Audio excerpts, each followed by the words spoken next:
Good old boys. Bog beef. And I'm Mark. So what's happening, buddy? I feel like a little bit back to normal is going on. Yeah, like a month ago, I was talking about I was saying, we've had no big hot takes. The takes have been pretty weak.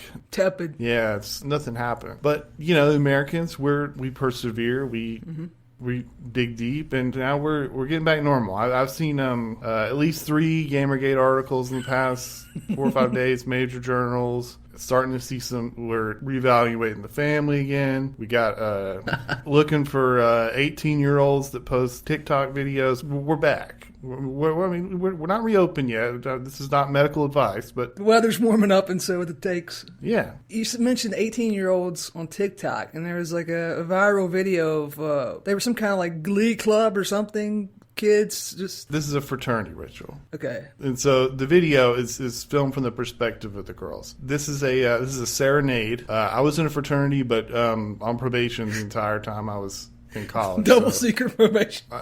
We never did it, but they're embarrassing themselves in front of girls, right? Isn't that what they're doing? Okay. Right. So that this is just sort of a college club thing, just kind of what they do. The black fraternities, they do the step show. You ever seen that? I haven't. There was a movie about them a couple years ago. They bang on pots and pans and stuff. Well, so this is the serenade. So anyway, it's a little video, and you just see like 5 or 6 white guys. They're singing a big club hit from 2000s, Yin Yang Twins. It's guys wearing navy blazers and khaki pants. Okay, so the video gets posted. I showed my ass on Twitter. We don't need to do the main beef. I had a little side thing I thought maybe I could bring out here, because we're here to help the kids.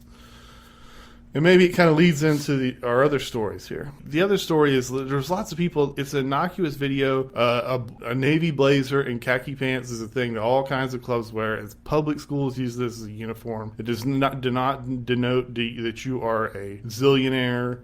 I was in a fraternity. I never paid dues. Studies show people who study English and go to Vassar and shit, and not state school, public fraternities, they make way more money. This was I don't really think this has to do with major political concepts. I think it has to do with the outrage and stuff, which I want to dodge. This is jocks and geeks and art club feelings, but. Anyway, a lot of people. So the video is like a Rorschach test. There's not really any information presented, and a lot of people I really admire. They were like, Glenn Greenwald was like, he said he felt sick and wounded, and Rania Kalik. I was like, well, why? Why? Just describe to me why. Nobody would explain either. It was very, very curious. Nothing. But let's leave that alone. Well, is it a crime to resent jocks? I don't know. Maybe not. I got 2 responses. I got, well, they just hate white people, blah, blah, blah. And the other response I got was, you're right, but this is major cringe. This is super cringe. This is mega cringe. They're fucking up. I despise the word cringe. This is an important point. This is where you can learn something. Whenever you have things that have been around a long time, and that's probably been around 75, 80 years, and there's probably some military equivalent or wherever fraternities were hacked together by slapping together like a little bit of military stuff and Masonic rituals and stuff like that. But okay, why is this important? So what do you know about frat guys? What you hear about frat guys? Oh, these guys are trying to get laid a lot, right? Okay, so this is a club, and they're trying to get laid a lot. Well, why are they being cringe? Are they just bad at being executing this? Like, if you went to a more effective fraternity, would like they just when these sort of rituals just don't happen, or they would just come off as extremely cool? No. That's the point, right? For one thing, you're showing extreme confidence when you do this, and 2, you have to get over that fear of embarrassing yourself if you want to get laid as a young man. That's it. So when people ask about whenever you hear what the PUA advice, the dating advice, what people want to hear is a way that you can you can win before the game starts. They want to not lose. They want to. The issue here is that the first time you do it, you go say hi. What's your name? When that happens, you get rejected. It is, or the fear of rejection, but it's Oh, it's like I gave a girl in like a sixth grade a troll doll for her birthday because I liked her, and she made fun of it, and it was like a dagger directly into my heart. Oh yeah, it's total. It's an ego destruction. Oh, Your yeah. ego is dead. This sounds silly when we have this conversation. Oh, it burns. It burns. I got lit up in the cafeteria. Ooh, man. Everybody saw it. It was fucked up. They didn't do me any good. What you have to do, and this is like, people have smaller families. The world's changed a little bit. What's missing there is and I had this. Not everybody has this. Someone has to basically make you. It's kind of like in the military. You learn to do things you didn't know you could do in basic training, and they force you to do it, and you're like, oh, holy shit, that's no problem at all. I can do that easy. And so I had someone that was like, hey, you have to go. You have to. Took me to a club. Had a older cousin. He's like, you have to walk up, and he says you got to get rejected by 5 girls. You get rejected by 5 girls. That doesn't make any sense. It makes all the sense. The reason why that bit of wisdom passed down, because this is what works. Because you got to be cringe before you can be cool. You have to be cringe, because if you're walking up there and you're like, man, this shit is. This girl has got it going on. Look at it. She's really, really attractive. If you're doing this and the entire time you're like, it's sanity and ego is in the scales. We talked about this with the poker before, right? So in poker, there's a rule that you should follow, that you don't, if you're a professional gambler, you don't gamble with more than 1/15 of your entire bankroll at a time. Because if you gamble with more than that, you're like, fuck, I got rent coming up. What the hell am I doing? I was 15. And I went up to a girl I liked at the carnival. And you're from the South, the carnival is like a big social function if you're a redneck. Mm-hmm. And I walk up to her. She's sitting on a picnic table beside my cousin, blood relation to me. And I try to chat her up, and she's just not having any of it. She wasn't nice about it either. She was like, be gone. So I did. And as I'm walking away, my cousin says, he's such a dork. I can't believe I'm related to him.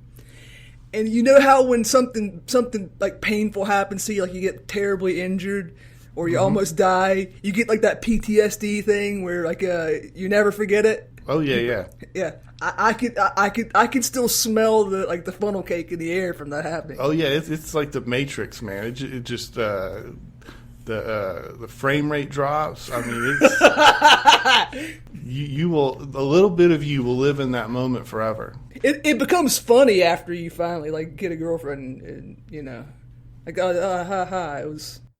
This is one of the reasons why sort of modern academic discourse is kind of so dangerous. Is because do you know? I mean, you know what that really is, right? That's just straight up trauma. Yeah. That is 100% trauma. Now the peculiar thing here is this is trauma that's not really important. This isn't something horrific happen. This like something actually horrific, but you don't know the difference. It's ego. Your ego has been seriously damaged. This is a small anecdote. People have known this for a very long time. Back in Roman times, they didn't have cell phones, Excel. They didn't. Ink and paper was different times could be hard to come by. They would finalize contracts with a beating of a child. Yeah, I remember hearing about that. From yeah. If a child is beaten to the point where they feel scared for their life, they'll never forget it ever. I mean, it's weird to. I don't want to laugh about that, but people understood this 2,000 years ago. I think that's it. I didn't want to hang on that story too much because part of what I like to do basically is there's a lot of people who sit around waiting for stories like this to who was the guy that killed all the people in California? He put out some rock music. He wrote with blood. Charles Manson. Yeah. They got the Charles Manson gang. Charles Manson was going to create a utopia by starting a race war. He could get a job at Vox today. Yeah, he's had 6 or 7 kids from jail. Well, he should probably be the one teaching this lesson to the young men here. Forget Jordan Peterson. Set that aside. What else is going on? So the other story that interested me was the Harvard lady who came out with the strong opinions about homeschooling, and they're going to have a little, some kind of little panel in the summer about how evil and dangerous it is to let parents teach their children at home. I saw that story hit. My first reaction was to look her up on Harvard and see what kind of research she's into. I must admit, so she's a lot of what you would assume should be. There's a lot of radical feminist stuff, but there was I must admit there was a lot of not straightforward things. There was a lot of is Me Too going too far? The thing that I'm not totally sure, but it looked like she had written some decent things about genetic manipulation. My heart skipped a beat. I was flipping through her work, and it was like, oh, she spoke at a conference on microwaving cells to make I don't know, like the character creation screen in Skyrim or something. Is she like pro CRISPR? Is that her position? So she spoke at a conference on that. I looked it up, and the things that she said were maybe she had something else on her mind, but her comments about that was that it wasn't a good idea. I thought maybe she had said some weird things about it. None of them was conclusive, but there was contradictory. There was I wasn't sure what to make of it. There was a lot of wild opinions though. I couldn't put her in a box. Okay. Yeah, you can. So let's look at what she said. Her comments on that, or yeah, that's why I went and looked her up, because her comments on homeschooling were just disgusting. I want to read the quote because it's a doozy.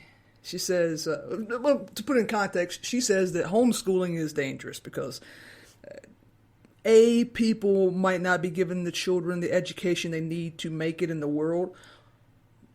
We'll get to that. But B, and this is the bigger point, that, I'll just go right into it. The issue is, do we think that parents should have 24/7, essentially authoritarian control over their children from ages 0 to 18? I think that's dangerous. I think it's always dangerous to put powerful people in charge of the powerless and to give the powerful ones total authority. End quote. So I know people love to say Orwellian and throw that around, but this is the most. That's like the most. Not only are you advocating something that's thoroughly evil, but you're going to rub our noses in it by you make fun of us essentially by saying that. I think it's dangerous to give powerful people too much control over the powerless, which is, that's exactly. It's obvious, right? That's what she's trying to do. And I have this sweeping, and this isn't just idle commentary. This is. I've got money and donors here, and we're setting out. I would like to introduce sweeping legislation in the United States. It's funny because I knowing the way they do things, like they had a panel scheduled for the summer. This is probably this push has probably been in the works for a while, and it just came at the worst possible time for them while people's kids are at home. Yeah. This is so juicy because there's so much going on with this. I don't want to go here, but there's a lot of people questioning the relationship that the schools have to people in terms of where they were like, well, we just go ahead and shut the school down, leave everybody alone. And the people were like, we don't. Yeah, we get it with the books and stuff, but everyone's going to starve if you do that. That's why the first part is the first thing I said. Is a fucking joke. The idea that they're not getting the education that they need. That might be true, but kids in public school don't get the education they need either. And the most insulting part is the implication here is she's like, okay, these unqualified people who just don't care might be be educating their children. That's the exact inverse of reality. If you don't care, you're not going to take the time to homeschool your child, which requires you to do paperwork, and it's kind of a pain in the ass. Whereas in a lot of jurisdictions, you can just ship your kid off to school and get them 3 meals a day, and you can and daycare essentially. That's what you would do if you weren't really concerned about educating your child. You wouldn't. Homeschooling them would be the worst possible thing you could do, right? Yeah. Most of the people I know who have been homeschooled were as well adjusted as anybody else, and a lot of them were very successful. And that's another part of this first claim she makes, is that if you look at standardized tests, they do better, or at the very worst, the same as kids in public school. Well, and the variation is like, do you think the variation between the worst homeschooled student and the best homeschool student is any bigger than the variation between the worst public school and the best? There's no way. Would you rather your kid be homeschooled or send them to fucking like a high school in Detroit? Yeah. So there's at least two different things here. So when this issue used to come up a lot in like the 90s and 2000s and stuff, but it was kind of small ball. It was just oh, are you going to be? You don't get all your charisma points if you do that. Yes, they say socialization is the most important part of schooling, and that's absolutely true. The goal of modern public schooling is to socialize children, and she went further than that. There were some comments where she was basically saying like you're not accepting basically propaganda. You're going to miss out on a bunch of propaganda. She said that it's a threat to democracy to have children who are homeschooled. She said straight up. I don't care about that at all. What's democracy doing for me? Well, this is I know what my mom and daddy are doing for me.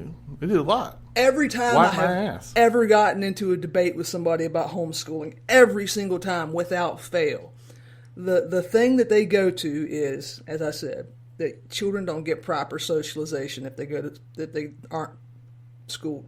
Okay, I'll accept that, but I'm going to turn it around. I went to public school. You went to public school. Yeah. Children do get socialized in public school, and that's probably one of the best reasons that you would want to, like one of the best reasons to homeschool your children, because the things that they're being taught and the way they're being conditioned isn't necessarily going to have better outcomes for them. A lot of times it can be measurably worse, and they're pretty clear about that in the Harvard article. She says that there's a lot of dangers of people getting religious indoctrination, and they can become racist. And she says if I think the overwhelming majority of legislators and citizens of America would put a stop to this if they could. That's indoctrination. Where do you think you're going to hear more controversial racial comment? An Amish school or a public school? Here's the thing: if we want to be a country, if we're going to explicitly say that you can't, we're going to do indoctrination, and I mean, and to some extent, everyone's indoctrinated in every school environment. That's part of the point. We learned about the Mayflower and the indoctrination as such is not really a problem. Right. If you want to indoctrinate kids about this is the whole problem. These parents are saying, hey, I think I can teach my kids the things they need to know better than you can. And if that wasn't true, there'd be no problem. If it was really objectively better to go to public schools, you could just say, okay, fine, your dumbass kid's gonna be left in the dust, and this problem will sort itself out. You'll eventually. People are just not going to do that anymore because you're going to have these people who are just too weird and stupid to compete in society. But I don't think that's what they think. I think they're afraid of the opposite, which is that you can potentially get an advantage from being homeschooled. We'll get into that more later. Yeah. My head spins with it. So here's a couple of things I'm thinking about. So number one, I got to admit one thing. Because of the Epstein scandal, it changes there's a little bit of fog in the air whenever I hear people with big plans and ideas that involve children. They're like, do you know what I mean? Yes. Parents should have authoritarian control over their children, not the state. Absolutely. What kind of sane person would say, who should be in charge of these? The same fucking people who hung around with Harvey Weinstein and Jeffrey Epstein. Right. And so that, I mean, a parent has skin in the game. They you can have shitty parents, and lots of people do, but they have skin in the game. There's nobody on earth who is more likely to care about you than your parents. So to say that, we're going to offload this on fucking bureaucrats who we people constantly talk about how shitty our public school system is, how there's all these problems with it. You're saying actually the solution is we should give them dictatorial power over more dictatorial power over the lives of people's children, and they don't have an option to opt out. What's the problem here? Dave makes this point a lot. All they're asking is to step aside and do something a little differently. Why does their side have to conquer the world? How does it hurt them if a kid's homeschooled? One thing I would say is, so here's like an unjust, maybe like an unjust thing to say or whatever, but it would apply to almost all this stuff, and I'm trying to show my cards to myself to figure out where I'm going, and so like if any of this applies to like if this would have vans popping up and putting Amish people in handcuffs, then I'm out. Then you're gonna have to fight me on that. I'm not down with that. We're not going to do that. In other words, so that's an unprincipled thing. Where that's just like that's just how I. So I don't even know why I'm like that, but I'm going to pop that off right there. Okay. There's this grand issue that's like what's primordial, the state or the family. These kind of topics are just kind of a playpen for people who are charismatic and know a lot about rhetoric. I don't even want to touch that. Not that I'm afraid of it. It's just where is that going to go? I probably who cares? My main concern is whenever you have a topic. So this is one of the things that was whenever you read about like historians in particular, and they talk about the Holocaust. They say, and they're like, okay, why was this particularly bad? One thing that comes up is they say, so you like in the 40s and stuff. Now you have simple computers. You have ways to really organize things on a really, really grand level. Maybe there was some of that going on, like maybe you could move armies around maybe Rome could move 100,000 people around, but you couldn't coordinate. It was very difficult to coordinate millions of people. Organizing things. So whenever you're talking about a subject like this, I mean, you're talking about children, you're talking about schools, indoctrination, whose values we're going to have. So these are all super hot topics. And now we introduce this scale. So what's the scale? We're talking, how many people will be affected by this? 50 million, 75 million?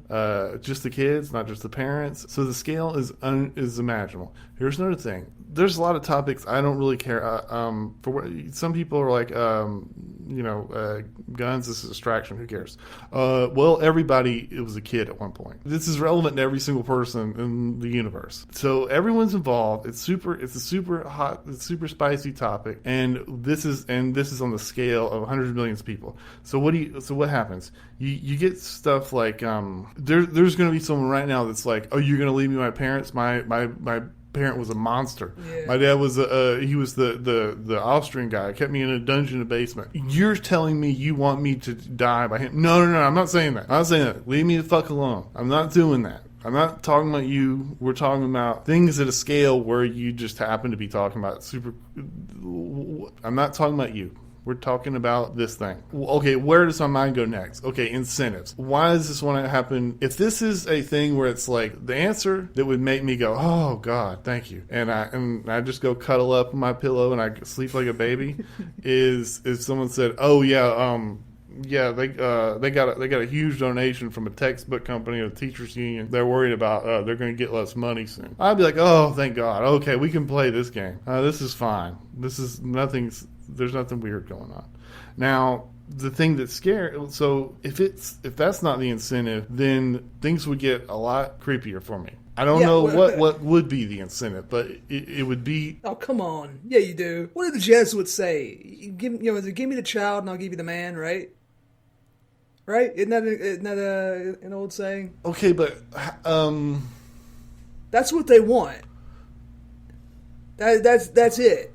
Okay, but so if I told you that you could redesign a textbook for 30 kids in Rockingham County, make them believe whatever they want to believe. That'd be very hard for you to like turn that into straight up to a lot of help for you. You're gonna be like, well, fuck, it's just pay me in cash. I'll be dead in 40 years. This is stupid. Humans tend to think on a short-term basis. Like I'm trying to fashion a incentive for this. She lays it out. They lay it out for you right there in the thing. It's this is dangerous because we've okay. We established before that all forms of schooling involve indoctrination. And when I went to school, like I said, we watched the little schoolhouse thing about how the Declaration of Independence and how bills became laws and all that shit. So that's a form of indoctrination. Like you're having the founding mythos of the United States beamed into your brain. Okay, you can hate that or not hate it. It is what it is. So the academy has changed since then, or I should say, perhaps not necessarily changed, but the power structures in it have changed. So they have new ideas, and they want to beam those ideas into kids' heads. The lady says in the article, "Hey, look, if the average person had a choice, they wouldn't let people homeschool their children." That might be true, but if the average person had a choice, do you think that whatever is in the 2021 textbook would read the way it does? Because I don't. What they're trying to do is it's just like I don't want to go there, but it's like we're talking about vernacular Bibles. This is a threat. Having people be able to do this with having control over what their own children, what values they have. It's dangerous in a society where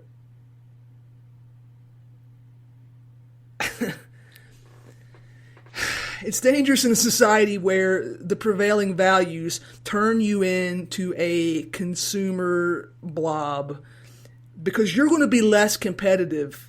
It's a great outcome for the system, but it's not a great outcome individually. So they're just going to have to cut that off at the pass. They can't deal with it.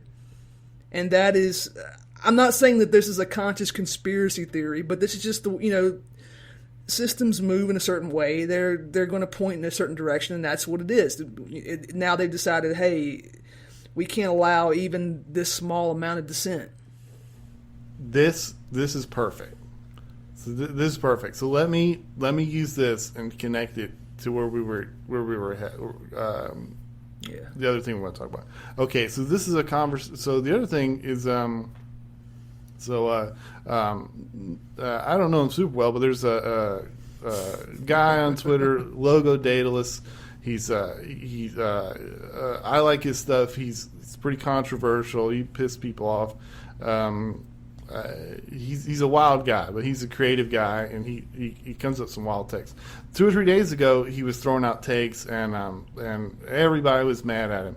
He threw out some takes just now and about the family, and he got a much warmer response, I guess, from his friends and whatnot. So the takes were generally on the condition of family. We will jump in here into a conversation he's having with a guy. Okay, so I'm going to cut in, and you'll be able to figure out what we're talking about.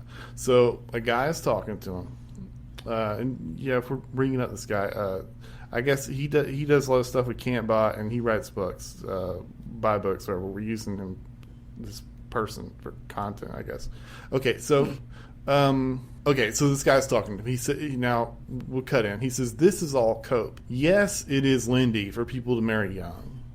No, it is not a good idea for most in a modern society with its current economic, cultural, and social arrangements. That's why most people don't do it." Okay, this is where Logo comes in. This is the alternative. He says, and he's talking about this guy, and he says, "This is what it looks like when you've been psyops for so long that you justify the current conditions of reality as quote-unquote necessities and not the engineered result of central planners who benefit from it." That's a key there, because that's something I'm looking for here. He continues, "Nothing that is happening is random or just happening. These things have been discussed at high levels especially at those NGOs that talk about quote-unquote overpopulation. This economy is managed. It is not a free market. These conditions were planned. Planned. Capital P. Every capital letter. Planned. This was planned. Now he's asking himself a question. Logo, it seems like people are just reacting to the conditions that have been imposed upon them, and that going against these conditions introduces hardships in life. He says, yes, that's why, again, these conditions have been imposed. It is called social engineering. Okay, sorry for ripping you off. We'll send you out a windbreaker or whatever. We've been talking about this for a long time. I found an old tweet I had where 2 years ago where I said a family is a corporation. That's why corporations hate families, because it literally is. So you could fire everybody at GM and GM still exists. The same thing with a family. A family is this independent thing. Okay, now he's saying this is and I think you could just bleed these two together, right? That we're watching this. This is what's happening right here. Yeah, I don't know. I don't know if there were people meeting in a smoky room, like he's saying. But this what this lady's doing. They met in a smoky room. And by the way, Right. they passed up flyers for a conference invite only. A lot of big money there. There's people paying for it. By the way, whenever ideas take hold, that's because that doesn't mean they're the good ideas. It means it's because people are paying. Yeah. Okay. I'm more than happy to go along with any conspiracy theories. So this could be the smoky room. Okay. Yeah. Let's go see who paid for the buffet.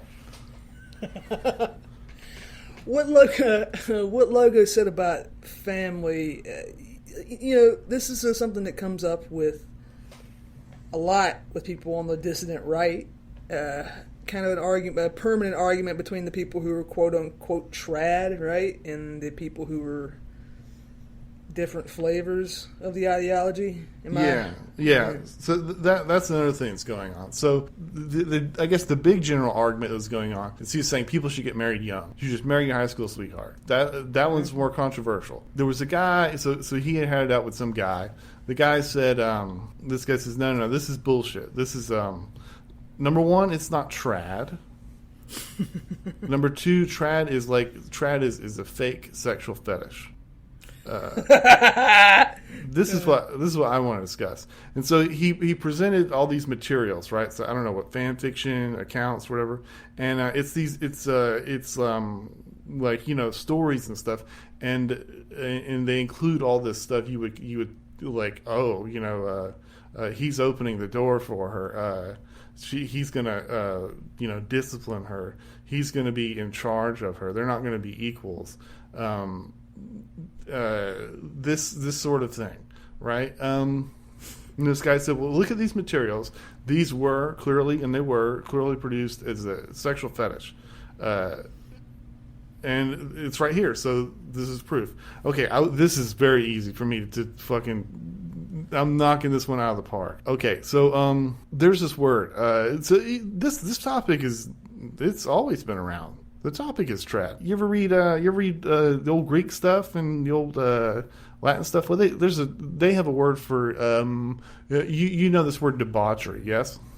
Yes, of course. Okay, so what is being debauched in all debauchery? It's going against the social norms.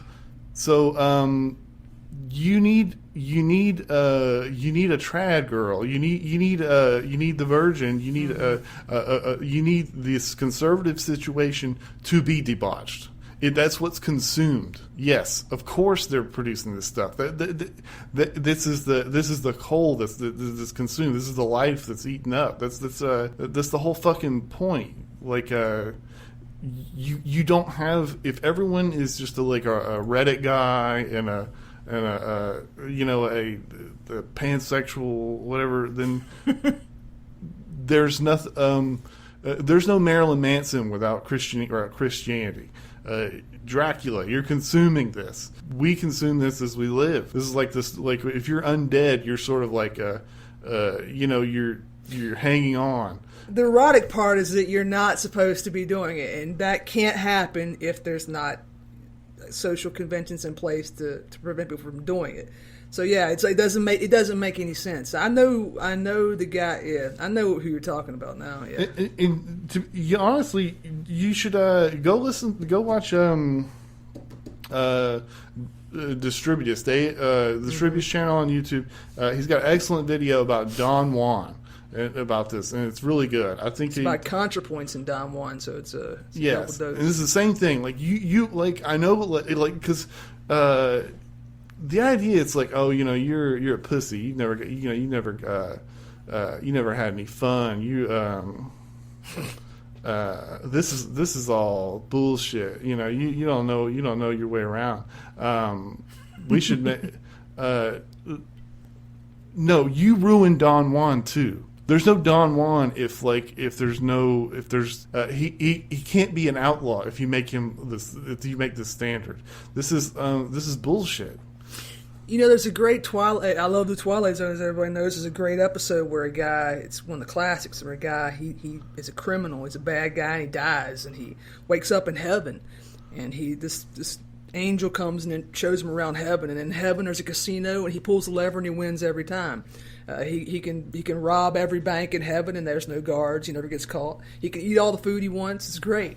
And after a while, the guy realizes, like, well, this is no fucking fun at all, and the Twilight Zone plot twist is, yeah, you're in hell, and in hell you're going to get everything you want without any challenge at all. This is your punishment.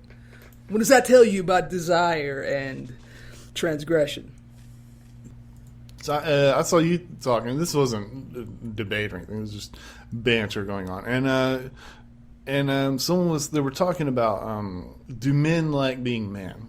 This is one of these open questions, and I'm like immediately just alarm bells. So this is I've got this thing I say all the time that, like, I don't believe social science. Like, I don't think you can model the world in any way that you could, like, communicate. Like, I don't think you can just, like, that you can model social relations well enough to manipulate them and things like that. So whenever I hear something like that, that's like a perfect one. So this is unbelievably impossible to answer. So it just made me think of it. So do men like being men? So here's some few things I thought about.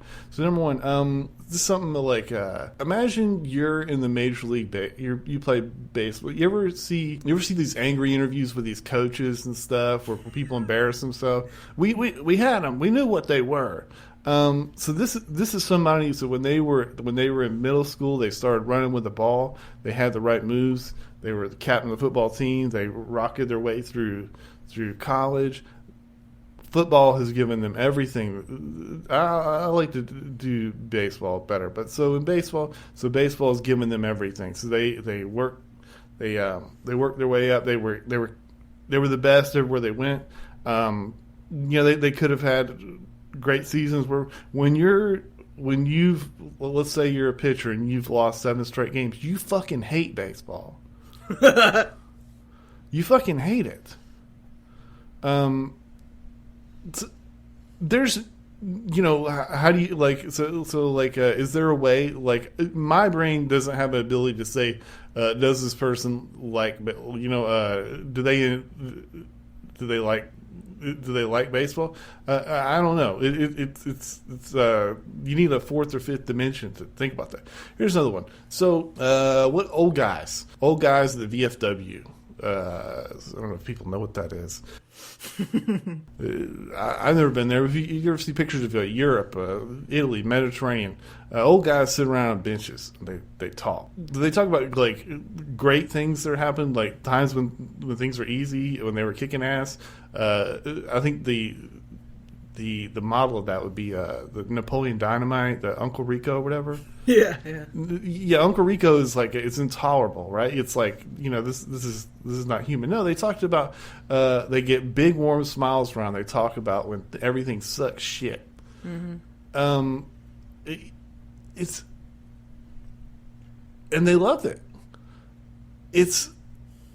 I didn't want to go too far with that, but it's just something I thought about. Well, the problem with sociology is that you can get imperfect understandings of human institutions and behaviors, and you can go a long way with it. For example, Harvard lady sending you to the gulag because you want to you want to give your kid a Baptist upbringing or whatever. I've got a perfect thing for this. I want to challenge you on.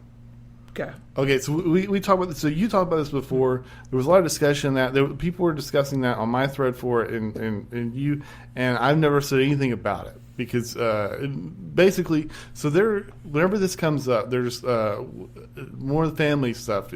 There's this intense debate on whether or not Anglo Americans were performing something we would call the nuclear family in I don't know when. I've never prove to me that this is important. All right. Well, I can tell you straight off why it's important. The same guy you were talking about earlier, who was saying that being trad is a sexual fetish or whatever bullshit he's saying. I need to alert my grandmother about that. By the way, if people who no one who is trad and denounces themselves as trad. Never happens. No, absolutely not. No, it's 9 p.m. They're asleep. They are not thinking about any of that shit at all. So let's, I got that. So anyway, back on target. First I'll tell you why it is important. So to use this guy as an example, he likes attention, so he'll be happy with it. He says that the first historical appearance of the nuclear family was during industrialization. I've argued about this many times online, and why is it important? Well, it's important because of the claim that they make, which is that the nuclear family is an invention of either industrialization or capitalism. Now, they'll move the goalposts depending on whatever the important part of the argument is, but so we could just look. So we know when capital investment was invented. So we could just go look that up. What was going on before that? You're talking about between like the 15th and early 18th century. You got a window there. So they'll say that whatever's convenient. They'll say that's when it started. And by the way, if any of you so the reason it's important is because when they say that, what they're saying is this is really just a byproduct of capitalism, industrialization, whatever. This is like the residue from dirty smokestacks, coal-fired factories, in England in 1793. That's really important because it's not that. And since probably before most of the people listening to this were born, this wasn't the prevailing view anymore. So it's important because the nuclear family existed before industrialization and before even capitalism.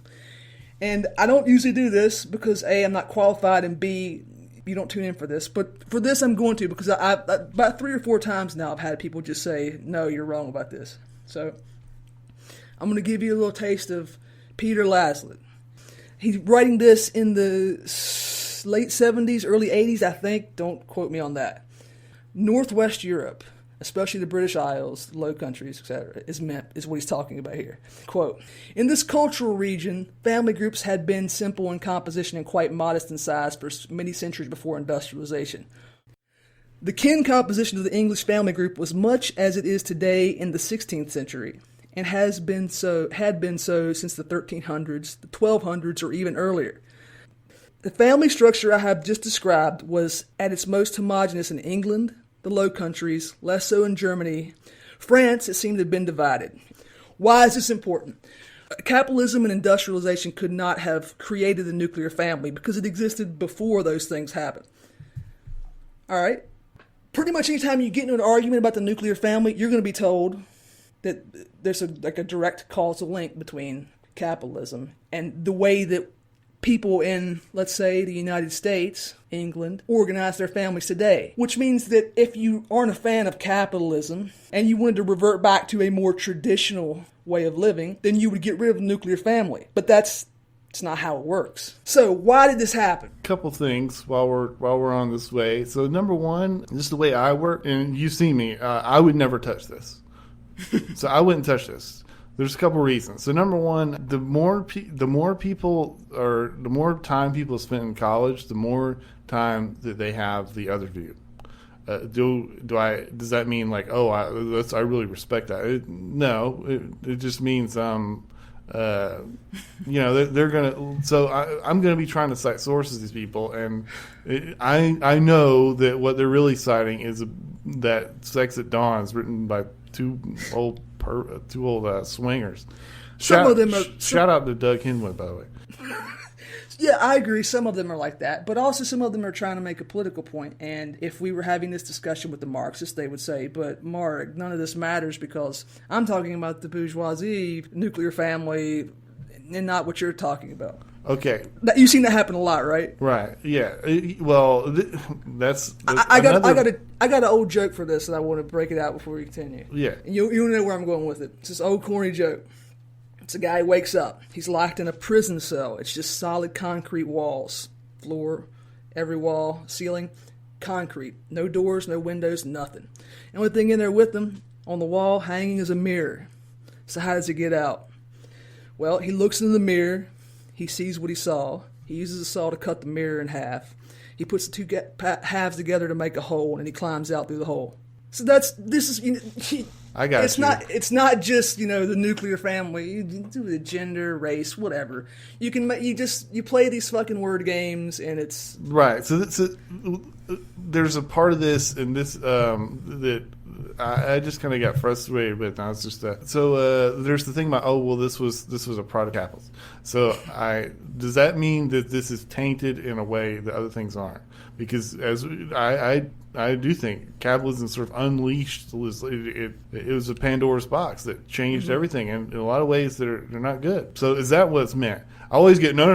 I'm not making any claim. What you get is I'm not making claims. You're not making claims. Right. The other thing is so the nuclear family thing. At different points of the way people describe this extended family, it's kind of more like what I'm come from. I lived across the street from my grandparents. We had great grandparents that sort of lived out there instead of at the nursing home. We've had every Sunday we would have 3-4 generations would sit down and eat Sunday dinner.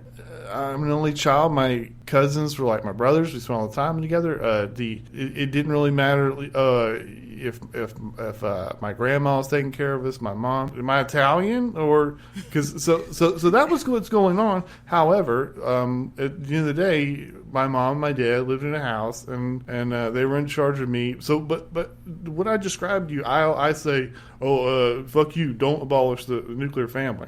Have I already abolished it? What's going on here? Yeah. Is there anyone who means by abolishing nuclear family, it's okay to let you move your grandmother in instead of putting her in a nursing home? Is there any person out there that's like, I will fucking die before the nuclear family, but I hate this idea of having the grandmother move in?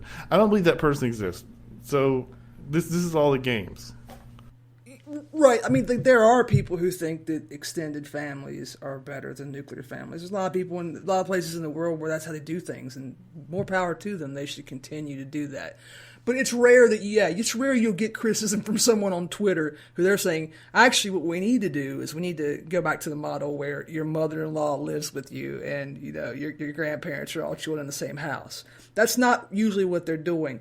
But this is like I said before, this is the thing where you can inject bullshit into a word. And when I say, hey, when I'm talking about nuclear family, maybe I mean that, or maybe I mean you have a house in the suburbs and you do wage labor and your wife doesn't. I would suggest those people think up a new term, since like they're doing their own thing. Like nuclear family has a meaning. Nuclear and extended families are types of families. It's not if you're using the phrase nuclear family to describe like some important economic Marxist theory, you're the one that's fucking up. You shouldn't be doing that. You're causing confusion by using a word of something that already exists. Okay, so we're good on that. So now let me here's my cards. So whenever this comes up, you get a lot of this. I brought this up before. I was like, you get a lot like it's weird. The people, you get a lot of discussion. Like you said, it's a politically interested thing. Whenever this comes up, I must admit, I'm not thinking about political movements. And whenever this comes up, people are like, you're fucking up. You didn't read this. No, I didn't read it. I don't know if this was solved by Karl Marx or something. No, I didn't read it. I don't know it. So I'm not thinking about that. Here's. I don't know how. It's not political. Here's how I think about it. You ever work with somebody that's they have more of a trad deal going on? Yeah, of course. Yeah. Yeah. I mean, I always have. I'm from the South. You ever work with some guy and they kind of work with the badass packed lunch? Yeah. My stepfather gets one every day. My mom cooks him something special every morning and sticks it in his lunchbox. You know that I'm not thinking about the revolution. I'm thinking about that. Of course. So I'm apologize to all the people that are. If you feel like I'm keeping you from your utopia, I'm not thinking about that. Okay, I'm not against your game plan.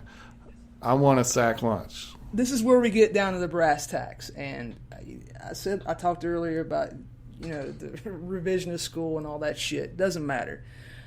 Here's what matters. Why did people change over this idea that there was a progression from extended family to nuclear family? And there's a guy named Daniel Scott Smith. He wrote about this, and he had a theory, and I think it's very concise, and I think it's helpful to understand. He says the construction of a myth of a transition from extended to nuclear families associated with industrialization cannot be dated in American scholarship before the middle of the 1930s. Now, he says there's a few reasons for this. The last two are stuff like these people held their copy of Max Weber upside down and they got it wrong. I'm not going to go into that because I'm certainly not qualified. But the first one is really useful. He says their designation of industrialization as the great hinge of history. So they had the idea that this was like the big turning point in history. So that there was a Whig history progression from disorganized to organized. That we started out with extended families, and they evolved into nuclear families. That was what they started thinking in the 30s. That helps a lot because we're from the sticks and we didn't get that. Yeah, well, but then of course in the 60s they went the other way with it. That this was cultural imperialism. It was a side effect. Capitalism loves the nuclear family because it's a blah blah blah. You've heard that before, right? Yeah. The thing is, capitalism doesn't seem to like the nuclear family at all, right? No. They seem to kind of fucking hate it. They want to get kind of want to get rid of it, right? All right. So I'm not making a claim here. Yes, I guess I am, but it's a speculative one.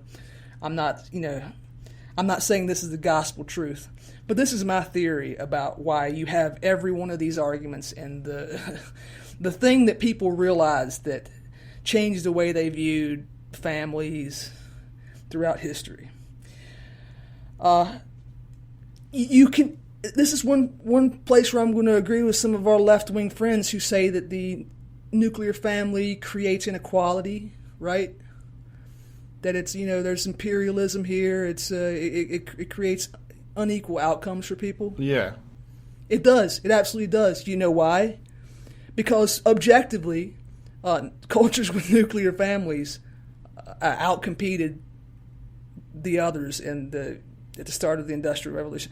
The Industrial Revolution didn't create the nuclear families. Nuclear families were better at the industrializing.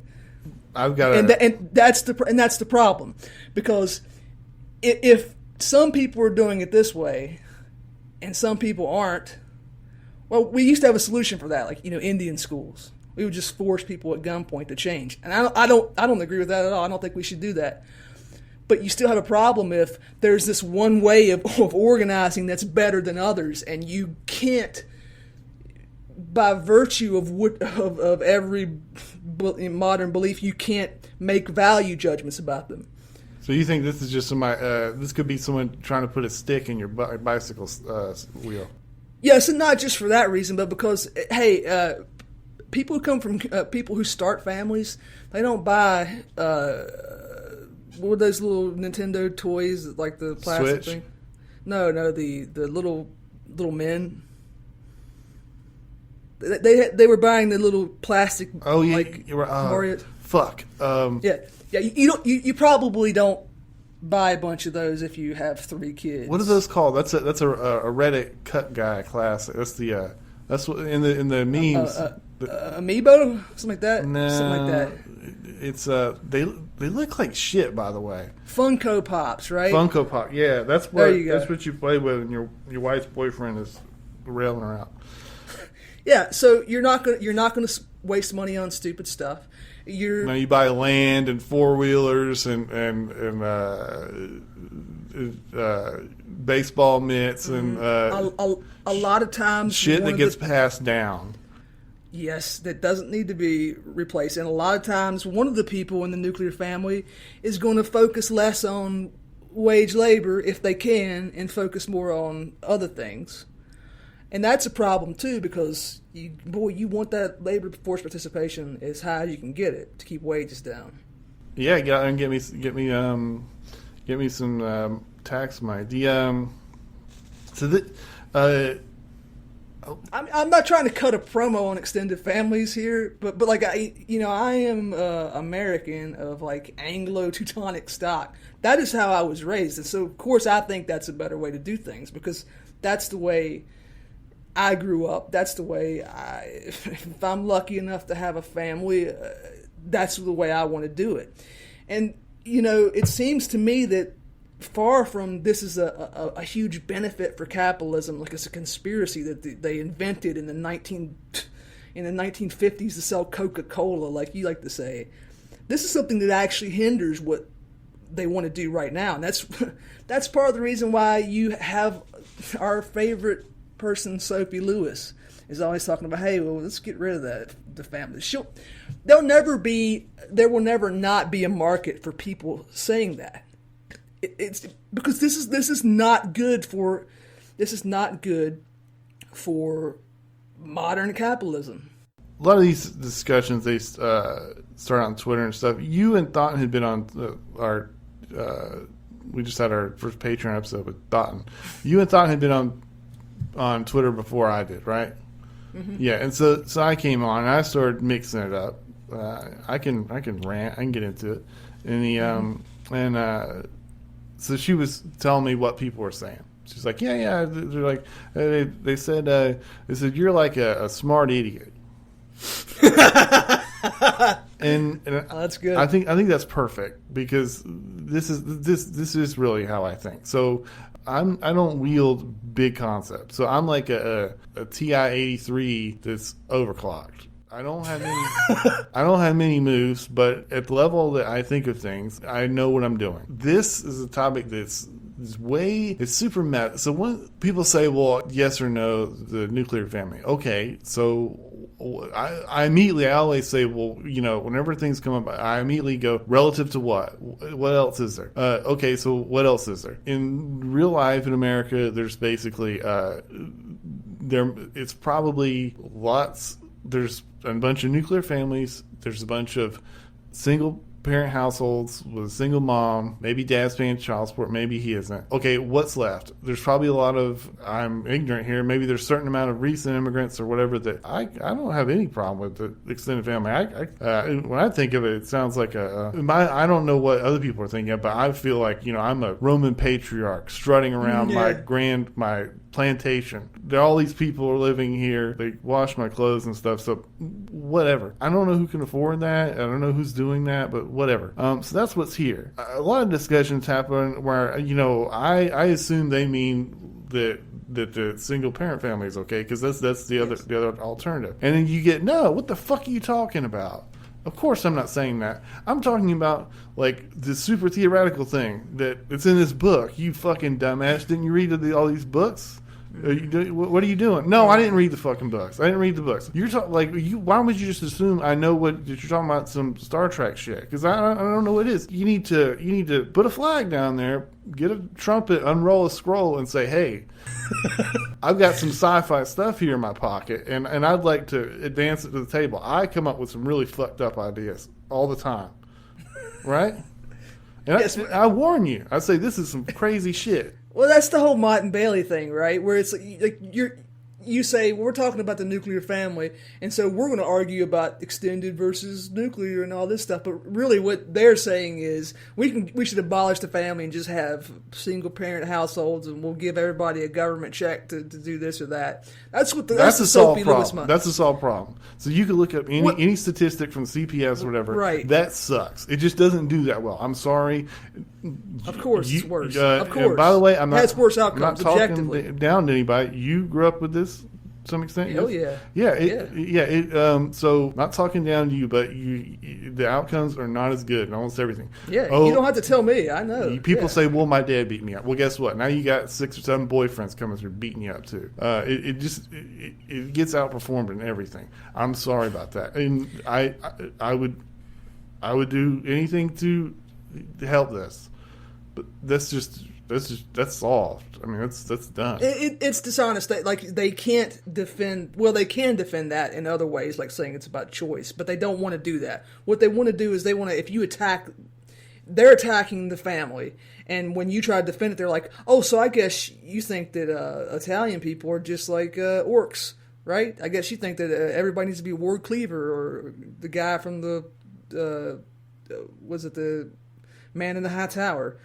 Yeah, it's not genuine. They're doing Mott and Bailey. They're injecting bullshit in the term. Here's what you should do. If you're one of these people and you're mad at me, you should treat me like this. I got lost and I ended up somewhere I shouldn't be because I don't feel staked into this to where if someone said like I give you $100 or we'll do some political move in terms of this, I'll take the $100. I'm not dealt into this on some kind of level politically. This is like an autistic person that's like having an argument with you. Oh, because like I'm like arguing about Star Trek. You should just be like, oh fuck, I got tied up with one of these guys again. Yeah. It's just.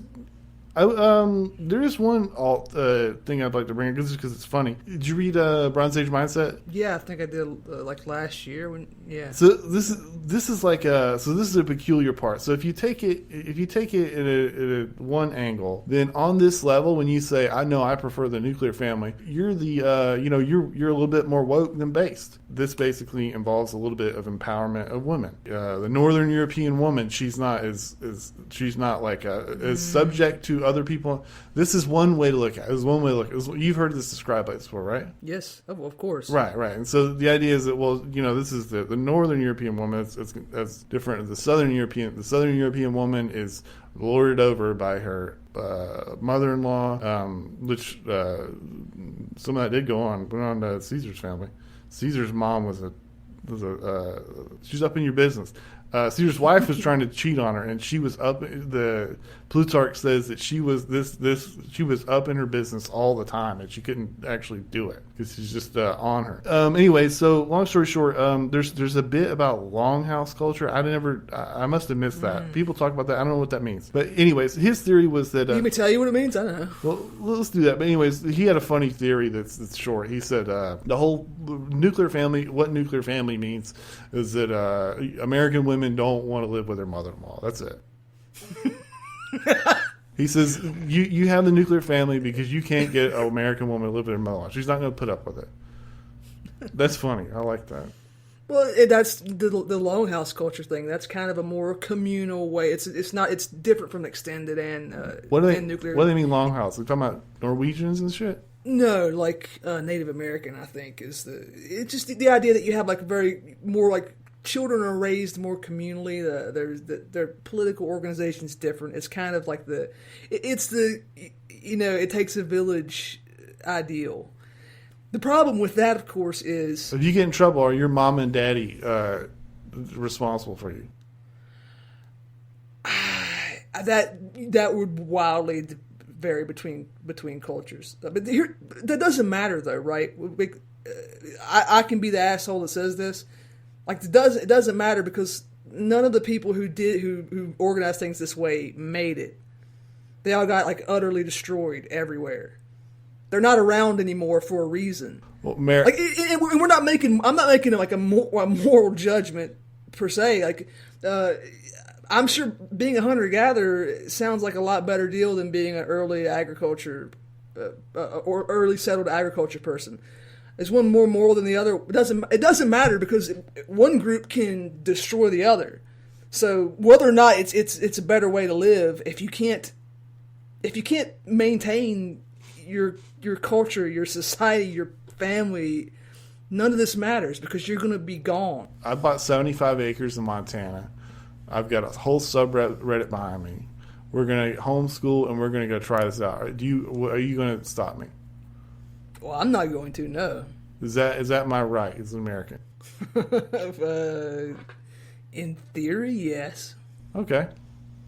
So we're all happy here. Yeah, well, yeah, that's the problem, right? We're happy, but I'm always suspicious of people who cannot brook any kind of, even the most minor competition. It makes me suspicious. It makes me think that... So I hope this wasn't too much like our last family episode. I don't think it was. I think we ran around. And by the way, I never advance. This is one of these things that I tend not to present these things because I don't want to give you the impression that I'm kicking ass in a way that you are not, because that is not the case. Yeah. This old boy has made some mistakes in his life. Yeah. So you know you may or may not. You're probably doing better than I am. But I mean, everybody understands that. If whatever crazy political ideology the person listening to this right now believes, you don't. When you say like this would be better, you're not saying that you think that you're better because you believe it. It's just like it's an aspiration, right? And things people don't do this because people don't. Like you said, the people who are in that position, they're going to bed at 9 o'clock. They're not podcasting. What is the thing that capitalism hates in any kind of family? It's the promises. It's and to get there, you need good emotional intelligence. How do you build good emotional intelligence? It's usually not.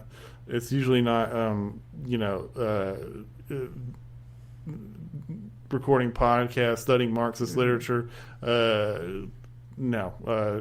So kinship is something that they can't really monetize, and it's dangerous because it as we discussed before, there's all these side benefits that gets in the way of what they're trying to do. That's why this is not unique to nuclear families. They're going to attack the extended family. They're going to say it's sexist. The same thing to friendship. Of course, every human relationship that cannot be directly commodified, they will destroy it. And you don't have to, if you're skeptical about this, just please think back to the rhetoric in the late 90s, early 2000s about Afghanistan. Well, man, there was a lot of people who were really concerned about the treatment of women in Afghanistan. They were just super fucking concerned about that. And I'm old enough to remember that was one of the big selling points of the Afghan war, right? You know, it's not only we were attacked, but hey, there's all these girls we need to send to school. I mean, whatever the organization of your society is, they're going to latch on to a weak point, and they're going to attack it. The Constitution is just a piece of paper, but it's not really. Whenever I do not think the Constitution is totally irrelevant. Does it? A lot of times people say that they're saying like, I wish it was adhered to better. I get that. So what was the last time where it was like they just had to come out and just fundamentally say, we need to put in a patch because we can't let people have this right anymore? Do you know what that was? The last time it happened? Yes. Like the biggest change to like your rights. Direct election of senators? RICO. Oh, okay, I got you. Okay, so the last time where they said we just can't give you this you don't get this right anymore is RICO. And so what is RICO really? It's the same thing. This came up in the Citizens United thing. Basically, it's the same building blocks that builds friendships, that builds marriages. And it also build Murder Inc. By the way, this is a very powerful thing. It's very powerful. It's scary. When the unions were most strong in America, they were fucking backed by bullets. They're backed by the mafia. The mafia and that omerta, that's what kept it together. And when it was lost and people started ratting, it died immediately. That's the same thing. Kind of funny. A lot of people, I don't know if this is accurate, but I've heard this theory put about that. You know, a lot of the Italian immigrants who kind of became assimilated to American culture, they shifted away from their extended family principles to more nuclear family, and that really hurt the pull of the Code of Silence. I don't know if that's actually true. You know, maybe it's just RICO and that's all bullshit. But yeah, well, there were people who believed that at least. If anyone doesn't know, RICO's racketeering. Basically, it means they don't. They can send you to jail for a crime that they have no proof that you did. Yeah, it's basically by association, really. Yes, and because it's a powerful thing.